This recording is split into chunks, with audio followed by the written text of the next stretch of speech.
គុណមើលទៅមេឃមីស្រទុំពពកបាំងភ្នំខ្យល់បងផាត់ផាយដងភ្នំពពី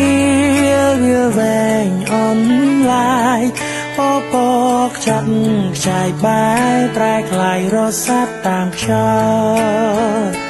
ខ្យល់អើយខ្យល់បងមិនដេចមិនលហើយកំឡុងក៏ស្បាយកាន់តែល្វើយភ្លេចភ្លាំងស្មារតីគុណមើលទៅមេ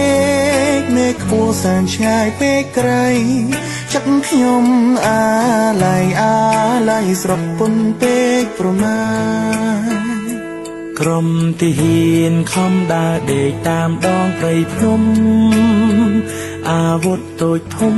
ផ្ដុំទប់ទល់តនឹងសត្រូវដៃកាន់កំភ្លើងនាំគ្នារត់ចូលសំដៅពាត់ខ្មាំងអីលើត្រីតែយើងដណ្ដើមយកជ័យនឹងបានមកពីទឹកចិត្តហានខ្លាបីដូចសត្វខ្លាសាន់ខ្លាស្វែងរកចំណីបើបានជួបហើយស្លាប់រស់យើងកុំកិនអីធ្វើឲ្យល្បែងនៃរាជាណាចក្រកម្ពុជា